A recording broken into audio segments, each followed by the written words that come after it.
I just wanted you to know that this is Kythra Suntamer here, and I'm going to play a message for you from somebody else, and I fully approve of the message and agree with the sentiment.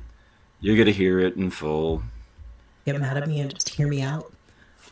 While you think about that, I want you to know that I realize that there is a case for not showing these people that people not like them are human.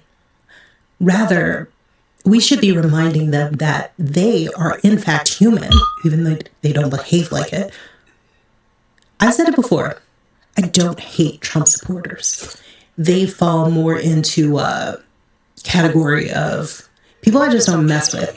Even before Trump came into the picture, they weren't the type of people that I'd be around ever. The thing is, it's not even because right-wingers tend to have lower cognitive ability. Look, don't get mad at me. I didn't say that. I didn't say that they have below average mental skills. My resources. It's out in paper after paper, the association of cognitive ability with right-wing ideological attitudes and prejudice. The cognitive functioning of individuals with a stronger endorsement of right-wing than prejudiced attitudes has elicited much scholarly interest. Whereas many studies have investigated cognitive styles, less attention has been directed towards cognitive ability. Studies investigating the latter topic generally reveal lower cognitive ability to be associated with stronger endorsement of right-wing ideological attitudes and greater prejudice. However, this relationship has remained widely unrecognized in literature. The present meta-analysis revealed an average effect size of R equals 0.20, 90% confidence interval, minus 0.23 to 0.17 based on 67 studies, which was of the size of 84,017 people for the relationship between the cognitive ability and ideological attitudes. An average effect size of 0.19, for the relationship between cognitive ability and prejudice affects that, based on 23 studies, n equals, 27,011, basically for the relationship between cognitive ability and perception, effect sizes did not vary significantly across different cognitive abilities and sample characteristics. The effect is strongly dependent on the measure used for ideological attitudes and prejudice, with the strongest effect sizes for authoritarianism and ethnocentrism. We conclude that the cognitive ability is an important factor in the genesis of an ideological attitudes and prejudice, and thus should become more central in theorizing and modern and model building. So basically, right wingers are stupid, and this is confirmed by research. Or in the video description. What I am about to share is the best explanation as to why these people are just the worst. I don't know if what I'm going to share with you could be considered an essay or a poem. What I am sure of is that it hit the nail right on the head. Let me share this Substack article by Michael Jokum, who is not just a drummer. And by the end of this, I think that you're going to have a better understanding as to why it's hard to find the humanity in these people and why they can't seem to see the humanity in others. All right, this article is titled, I Used to Wonder. It's by Michael Jokum. I've been watching an absolutely heroic amount of pearl clutching lately from people who insist that J.D. Vance would somehow be worse than Trump once Trump's inevitable political and biological expiration arrives. Let's get something straight. It has never been about Trump. Not for 1 second. Trump is just the mascot. The real story is the people who finally saw themselves in him and felt validated by what they saw. I actually believe most of them will drift away when the cult collapses, like embarrassed fans of a one-hit wonder. Many of them will swear they were never really into him at all.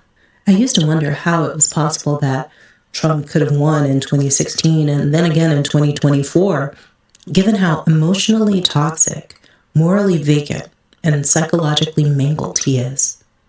I don't wonder anymore. I think he won for that exact reason. He wasn't a candidate.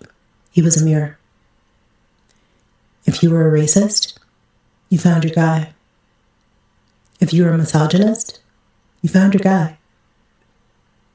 If money was your only religion, you found your guy. If your heart was armored shut, You found your guy. If you mocked disabled people, you found your guy. If you hated intelligent people, you found your guy. If you were a rapist, you found your guy. If you enjoyed golden showers with Russian sex workers, you found your guy. If you've done absolutely nothing to confront your emotional wreckage, you found your guy. If you were a serial cheater, you found your guy. If you were a perpetual bankrupt, you found your guy. If you stiffed honest workers, you found your guy. If you were a con man, you found your guy. If you mocked people's appearances, you found your guy. If you were disassociated and disembodied, you found your guy. If you were unconscionable in every economic dealing, you found your guy. If you lied as naturally as breathing, you found your guy. If you'd never eaten a green vegetable, you found your guy. If you were a white supremacist, you found your guy. If your ego contained a hole so large, not even the presidency could fill it, you found your guy. If you were a psychopath who cared not one molecule about other humans, you found your guy. If he had only 2 of these traits, he never would have won. He won because he had hundreds of them, and millions of people recognized themselves in at least one. This has never been about Trump.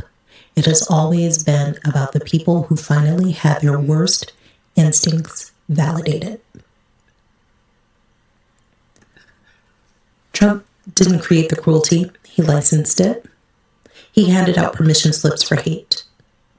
He is merely a symptom of a far deeper disease, collective toxicity. If there is one sentence that explains Trump's power, it is this. He says the things I'm thinking. That's the part that should chill the spine. Who knew that tens of millions of Americans were thinking such unconscionable things about their fellow citizens? Who knew how many white men felt so threatened by women and challenged by minorities that they were ready to torch democracy to feel big again?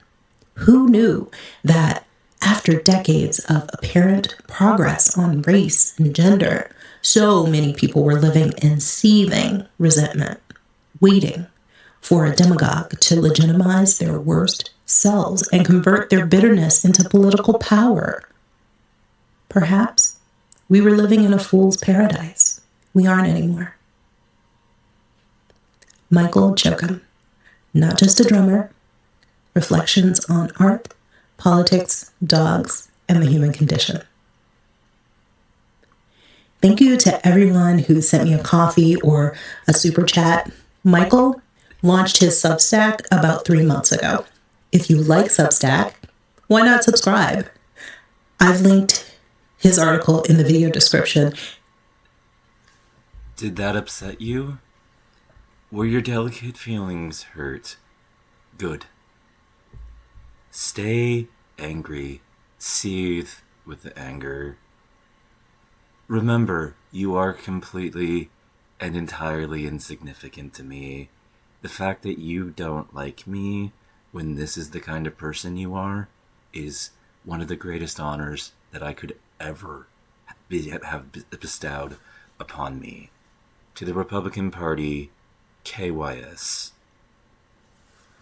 That's all I have to say.